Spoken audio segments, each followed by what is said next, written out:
When the Honda Fit debuted 8 years ago, it quickly became a favorite for economy car shoppers.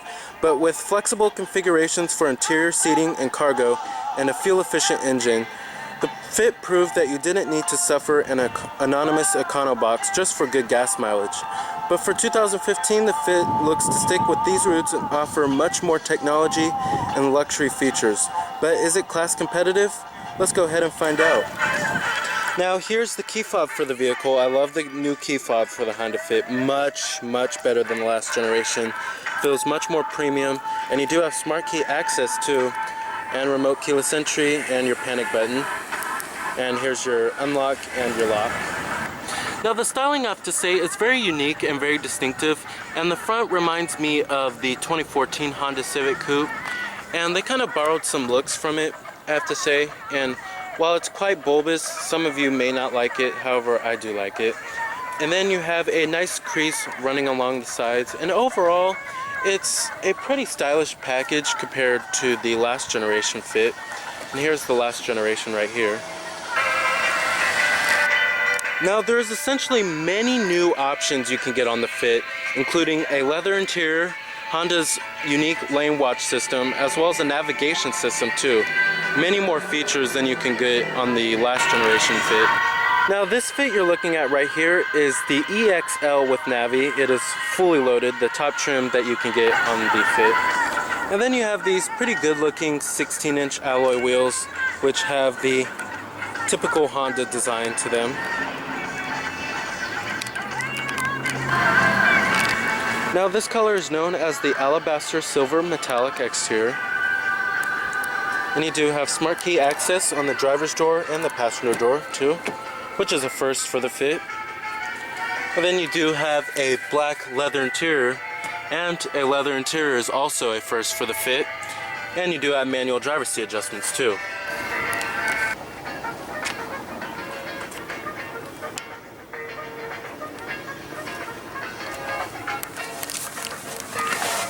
Now stepping on into the Fit, there is a pretty easy step-in height, I have to say. And the interior quality and the build, this interior is much better over the last generation. It just feels much more refined and much more premium. Now first for the Fit is a push button start. Just put your foot on the brake, hit the button to start, of course.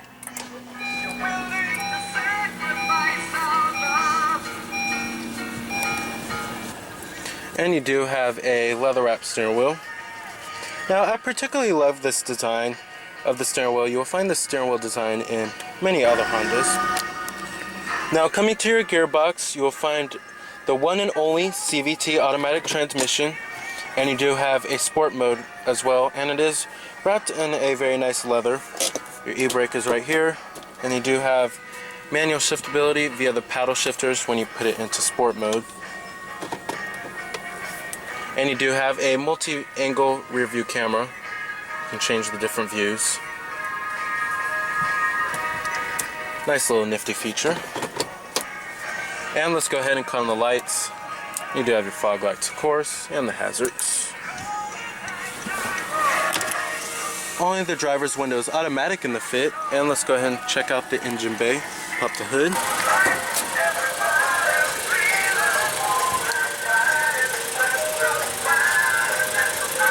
So the Honda Fit mainly enters into this third generation while offering much more features for the money.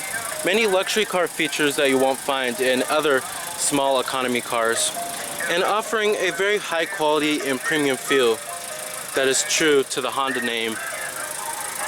And you do have halogen headlights with your halogen fogs too. Very distinctive front end. Now under the hood you will find Honda's very reliable 1.5 liter 4-cylinder engine, Earth Dreams technology, earning EPA fuel numbers of 32 in the city and 38 on the highway. And then the horsepower ratings for this motor is 130 horses. Now that's almost as much as a Toyota Corolla. And the Honda Fit provides very quick and nimble acceleration that some other competitors just can't match, like the Nissan Versa and the Toyota Yaris. This is actually a quite refined powertrain.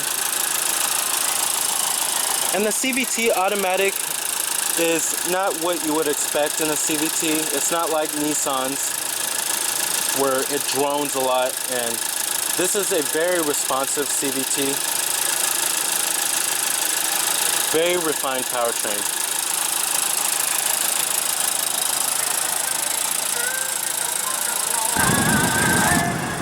Now, trims of the Fit start at the base LX model, which comes well equipped with a standard rear view camera, power windows and power door locks, and air conditioning, of course. And then you have the EX model, which starts at $17,435. And then you have the EXL, which is basically, the L stands for leather. And then you have the EXL with navigation, and that's basically saying an EX with leather and navigation. Now, competitors of the Fit, as you all may know, are the Toyota Yaris, Ford Fiesta, the Nissan Versa, the Chevrolet Sonic. There are many competitors. This is actually a very fierce competitive segment. And the Fit is definitely one of the best in the class.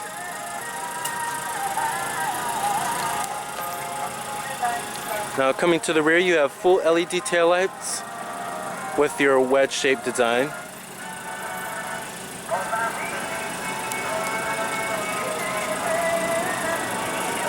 And a rear window wiper with the rear window defroster, and a little rear spoiler in the back right there.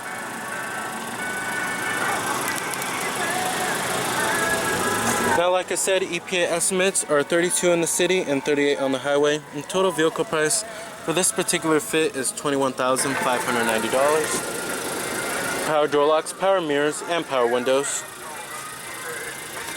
Soft to the touch on the mid door panel, but not on the armrest. Very surprising, I have to say.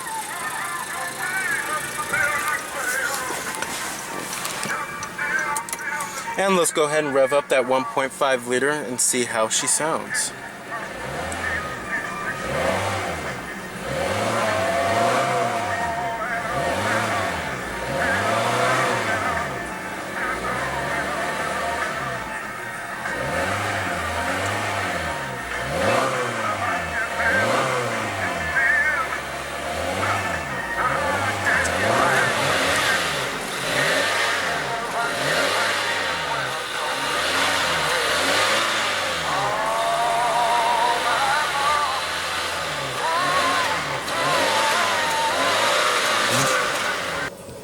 Now, build and materials quality is much improved over the last generation.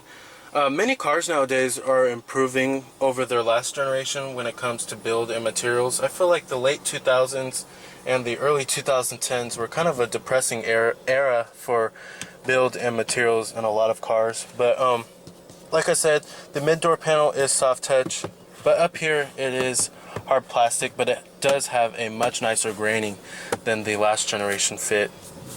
And up here is hard touch, but like again, a very nice graining. And then you have this nice soft touch portion of the dash, and then over here on the airbag cover is nice soft touch, and over here as well. Now, you do have heated seats, and then your cup holders are down here too. Your 12-volt power outlet, an HDMI cord, but really who's ever going to use that? And then you have your USB port right there too. And then coming to your armrest and your center console, you have another power outlet down there and another USB port. So I guess you won't have a problem with charging your phones, right? And then coming to your AC controls, they made it so simple and so the knob's very big and clear and easy to read. It's very intuitive, very user-friendly, and anyone can easily figure it out. But here's your fan speeds, and then your zones, and then your temperatures as well. And then your rear window defroster button. Now, coming to your steering wheel, you have your cruise control buttons over here, voice recognition and Bluetooth buttons conveniently located right there. And then this over here controls your whole user interface, which I will get to in just a second. And then you have your manual dimming rearview mirror, your sunroof,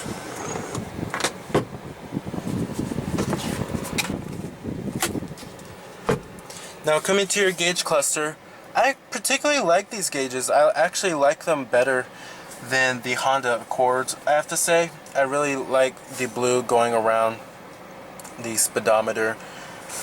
And then I just really like these gauges, I have to say. I really like the blue that goes around them. Then you have your econ button over here, which helps save fuel, your traction control button. Now, you also do have Honda's lane watch system, which is available on the Fit. I honestly didn't expect them to put it on the Fit. I thought the Civic was as far as they would go, but I was actually very surprised when they put it on the Fit. But it basically acts like a blind spot monitor, and they should include this on many other cars. It works very well.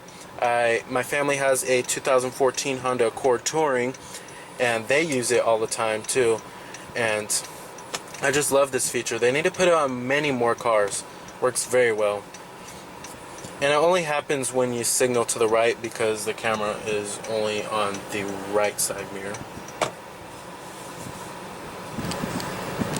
Now, as far as the ride goes in the Fit, it's a little bit on the firm side for me, for my taste, compared to like cars like the Nissan Versa. The Nissan Versa is definitely going to have a little bit more of a smoother ride, just a little bit, tad more. It's just, the Fit is just a little bit too firm, and Hondas are usually kind of like that sometimes. Now, when it comes to handling, the Fit is not going to handle as well as, say, a Fiesta, but it handles very well compared to a Nissan Versa or a Toyota Yaris. The Fit is definitely one of the most fun to drive in the class. And with that quick acceleration, it makes for a very fun to drive little economy car.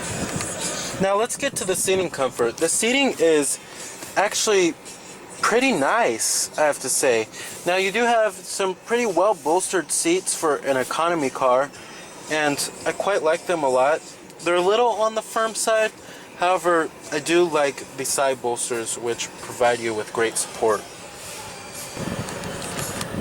Now visibility out of the Fit is excellent. You have lots of glass area all around, and this small little window right here definitely helps with visibility too. And then seeing out of the back, it is pretty good too compared to some other hatchbacks. And thank God you do have the lane watch system, which helps out a lot. So I don't think switching lanes in this car or backing out, you'll definitely won't have a problem with that, especially with the multi-angle rear view camera. Now let's get to the main interface here. This interface you will find on the new Civic as well. And I do like the system for the most part. However, it can be distracting to use at some times, but for the most part it's very simple and easy to use. I wish they would go with a traditional button to change the radio volume. However, you have your Navi, of course. And we kind of been seeing this for a while now, this interface for the graphics and rendering of their navigation. However, it works very well. There's nothing bad about it, it's just kind of old in my opinion. But you do have Honda's Link system, and you can connect to various apps such as Pandora, AHA, and Stitcher Radio. And you do have an AM, FM, CD player, XM satellite radio too. And you have all your fuel economy data right here. The traffic incidents.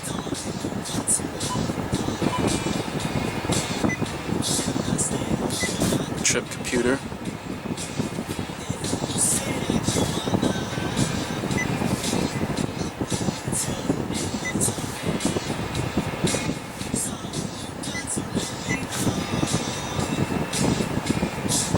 So overall, I really do like this system.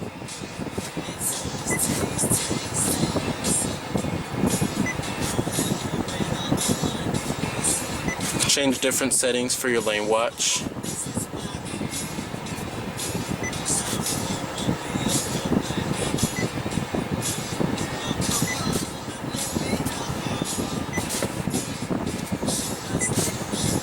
And of course you do have your different media options, including your USB auxiliary input and your Bluetooth streaming audio too.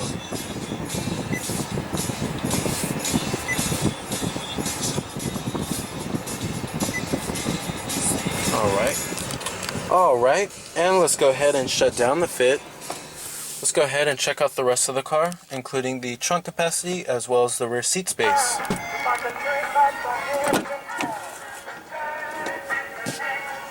Now surprisingly, actually the mid-door panel is still soft to the touch even back in the rear seating, but still a hard touch armrest. Now a very noteworthy feature that also really sets the Fit apart from its competition is their Magic seat system.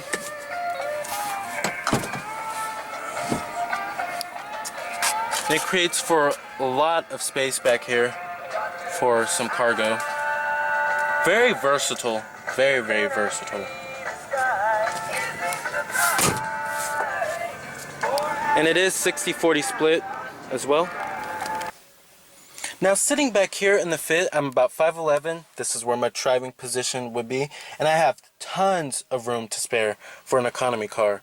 And there's just so much room back here. I'm very surprised, and it actually has much more room than some compact sedans I've actually tested. But back here you do have a single map pocket. You'll find a cup holder right there and a cup holder right there too.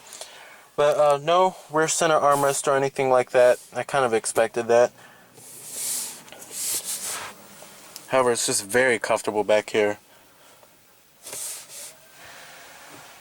Alright.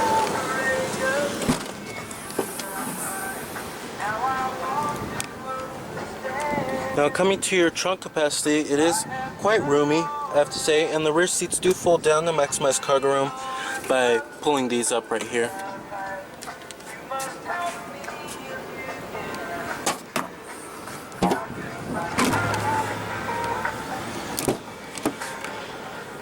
Full manual passenger seat. Your glove box compartment, it's not damped or anything like that. In fact, it really just slams down.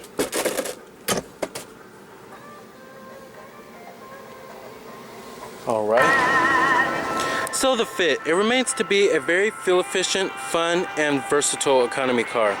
However, its refined bits and interior pieces, its updated looks, as well as high-end, technologically advanced features and luxury features should keep it on par with the rest of the competition. So remember that this is Cameron Birch from Cameron's Car Reviews.